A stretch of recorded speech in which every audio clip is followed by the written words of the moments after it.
Do you want to actually level up your life in 2025? A lot of my success has come down from just doing the simple things that a lot of people overlook. And so if you're ready to change your life in just a few minutes a day, here are the micro habits that actually move the needle. One of the most powerful tools that I have found for emotional regulation and for feeling clear, feeling better throughout my days, making better decisions is probably something that you're doing. In fact, you're probably doing it right now, but you're not doing it the way that I'm going to explain. I want to say it's like a 5-minute habit that instantly makes me feel calmer, I feel clearer, I feel more in control, and I feel like I get to move through my day with more poise. And that is doing deep belly breathing. And this is actually something that I do minimum once a day, probably twice a day. It's essentially when I put my hands, one on my chest, one on my stomach, I take a deep inhale and a long exhale. So it's like, I do it for 1 minute, I take a break, I do it again 3 to 5 times.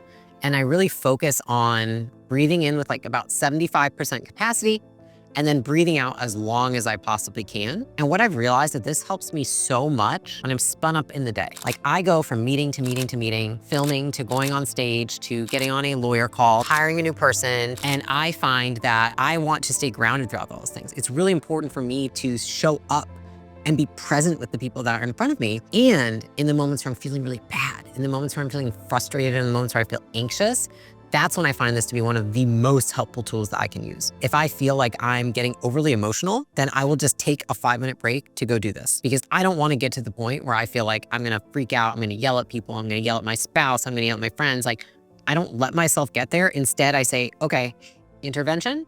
I'm going to take 5 minutes and just breathe. Whether I want it to work or not, it works. Like I calm down. That's how our physiology is wired, is that whether you want it to or not, you're going to feel better if you take those deep breaths. I actually have this on my calendar every day. I have it in the morning and then I have it in the evening. And I just say like pelvic breathing. It just sits on there and I say like 5 times and it's every morning at 6:30 a.m. because it's pretty much like in the morning when I'm getting ready to do things. That's the first time I want to do it. Another thing that you can do if you don't use a calendar is you can just set an alarm. So that's something that my husband does. He doesn't like to use a calendar. And so instead he just sets an alarm when he needs to do something like that. The next micro habit that I have, what I call walk hacking. And this is one thing that I do, which is I essentially always combine something with walking. One thing that I heard a long time ago is that there's a lot of correlation with longevity and how much you walk in a day. And actually the people who lived longest in the countries that they studied walked 6 or more miles a day. And so my goal has always been to walk 6 miles a day, which that can be really hard if you do what I do. I actually started my entire career walking every morning at 5 a.m. And I would walk from 5 a.m. to like 6:20 every morning when I started my first business. And I just learned how to listen to a book, write a memo, create a meeting while walking.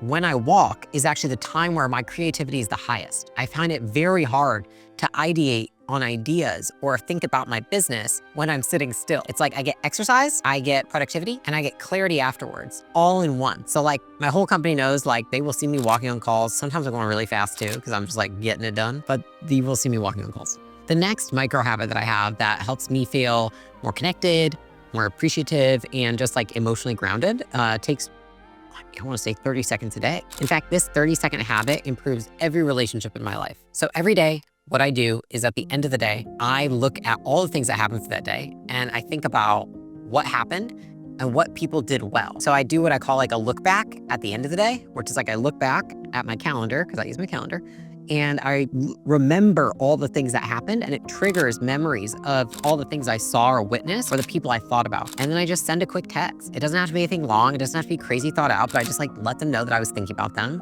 I let them know they did a good job. I let them know that I'm here for them, or I let them know that I'm thinking about them. I think it helps create a good culture with my team. And I think what I realized is that when I first started my business, there was a lot of stuff I'd be like, I just don't, like I'm just so busy that I just forget to say it. And I realized that's never gonna change. Like as long as I own a business, as long as I'm busy, like I'm going to be busy. I don't want that to be why my relationships get worse. I just had to approach it differently because it used to be that I had time throughout my day to text people, to talk to people, to whatever. Now I don't check my phone until, dinner time. And it doesn't take me long. It might take 30 seconds to send that message, but it helps me stay connected even though I'm still so busy. The next habit that I have is very simple. But it's made a huge difference for me. And it's hugging somebody for 20 seconds. I read a study about how hugging somebody for 20 seconds can reduce your stress and it can make you much happier. I love it because it starts every morning. You get like that oxytocin, you feel connected with somebody, and it just reminds you of what actually matters in life. Because I think oftentimes, like, we're going so fast, we forget to do something as simple as like hug the person that we love. Creating that habit, it's probably my favorite. The next micro habit that I have is actually about productivity. And I don't start my week without it. I haven't in 9 years. Listen, if your week isn't planned by Sunday, you have already lost the week. So every Sunday, I will schedule my entire week. I will schedule all my meetings. I will schedule all my workouts, when I'm going to rest, when I'm going to do my breathing, when I'm going to do a project. And my theory behind this is that I like separating my decision-making time from my execution time. I think that it reduces stress. I think it prevents us from avoiding shit we need to do. Is it perfect? No, of course things happen midweek, but it really has moved me forward more than any habit I've ever had. I honestly don't even know how I operated before I did it. What happens is that if you don't do this, is that you step into every day and you're like, what am I gonna do today? And then you oftentimes tend to default to what you feel like doing that day, not what you committed to doing the day prior. But if you walk into the day and you have no idea what you're gonna work on, no idea what you're gonna do, you're gonna waste at least like an hour putting around trying to figure out, oh, what am I gonna do today? I'd rather just front load all that putting to Sunday and then just get into doing it during the week. So the last habit is how I start my weeks. The next habit is actually how I end my days. You know, I have found that for me, this helps me sleep better and just feel more energy throughout the days. And so I actually just really don't eat 3 hours before I go to bed. If I have something like a late dinner, a lot of people know this, I'll eat before the dinner. And then at dinner, I'll like pick at stuff. And people are like, oh, you don't eat. It's like, oh, I do. I just ate before I got here. For me, that's helped me because I tend to get up early. And so I like eating early because I also get up early. A lot of people are fine eating at 8 p.m. or 7 p.m. because they get up at 7 or 8 a.m. But if I get up at 4:30 or 5 and then I eat at 8, it's like, ugh, it doesn't do very well. And so this has helped me a ton with staying on track with not just my fitness and health goals, but also with how I feel and how much energy I have on a daily basis. Digestion takes energy. And while you're asleep, your body wants to restore your body. Like your body is trying to restore itself. If it's busy digesting food, it puts less into restoring itself. And so typically what I've seen with like tracking all of my stats on my sleep aid is that I get worse quality sleep. And so I just do my best to eat 3 hours before bed. Here's the thing, I don't stress about it. So if I get invited to a crazy dinner that's at 8 p.m. and I really want to go, then I'm going to go because I don't want to stress and be that weirdo who doesn't go to a dinner because it's past my bedtime. Like I want to live my life a little bit, break the rules. But most of the time, if I can, I eat 3 hours before bed. And I don't mind if that means I'm going to eat something that's less fun. I would just prefer to feel good the next day. And I'm at the point in my life where feeling good on a daily basis is how I can perform my best. Listen, also, I am not telling you how to live your life. I'm just sharing what works for me. A lot of you guys want to know more about how I live my life, how I eat, how I sleep, how I exercise, how I get a lot done.